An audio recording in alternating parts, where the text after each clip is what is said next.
గత 5 ఏళ్లలో వైసీపీ పాలనలో చెలరేగిన పెద్దిరెడ్డిపై ఇప్పుడు కూటమి పాలనలో ఆయనపై ప్రత్యేక ఫోకస్ పెట్టారు.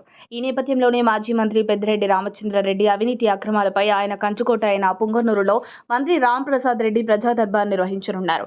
మంత్రి ప్రజల నుంచి వినతులు స్వీకరించనున్నారు. పుంగనూరు నియోజకవర్గంలోని మండల కేంద్రాల్లో టీడీపీ జెండా ఆవిష్కరణ కార్యక్రమాలు ఇదే సందర్భంలో చేపట్టనున్నారు. టీడీపీ నియోజకవర్గ ఇన్ఛార్జ్ ఇటీవల అసెంబ్లీ ఎన్నికల్లో పెద్దిరెడ్డి మీద పోటీ చేసి ఓడిపోయిన చెల్లా రామచంద్రారెడ్డితో పాటు పలువురు టీడీపీ బృందంతో కలిసి క్షేత్రస్థాయి పర్యటన చేయనున్నారు.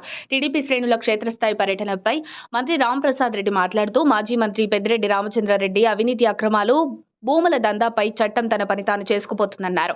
తప్పు చేసిన వారు ఎంతటి వారైనా చట్టం నుంచి తప్పించుకోలేరని, పుంగనూరు నియోజకవర్గంలో పెద్దిరెడ్డి రామచంద్రారెడ్డి అవినీతి అక్రమాలను బయటకు తీసే క్షేత్రస్థాయి పర్యటనకు శ్రీకారం చుడుతున్నామని, త్వరలో ఆయన భాగోతం మొత్తం ప్రజల ముందు పెడతామని మంత్రి రాంప్రసాద్ రెడ్డి అన్నారు. ఇటీవల మదనపల్లి ఆర్డీఓ కార్యాలయంలో 22A సెక్షన్ భూముల రికార్డులు అగ్నికి ఆహుతైన ఘటన రాష్ట్ర వ్యాప్తంగా చర్చనీయాంశంగా మారింది. మాజీ మంత్రి పెద్దిరెడ్డి రామచంద్రారెడ్డి అక్రమాలు బయటపడతాయనే భయంతో వైసీపీ నాయకులు కొందరు రెవెన్యూ అధికారులు కలిసి సబ్ కలెక్టర్ కార్యాలయంలో రికార్డులను కాల్చివేశారని జోరుగా ప్రచారం సాగింది.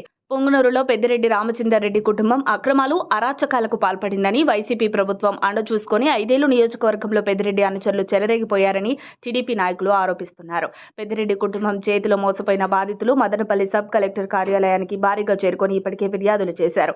అయితే ఫైళ్ల దహనం ఘటనపై ఏపీ పోలీసుల దర్యాప్తు వేగంగా కొనసాగుతోంది.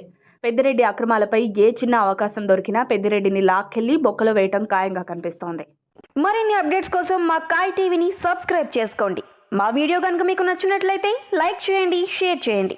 మీ విలువైన అభిప్రాయాలను కామెంట్ బాక్స్లో తెలియజేయండి.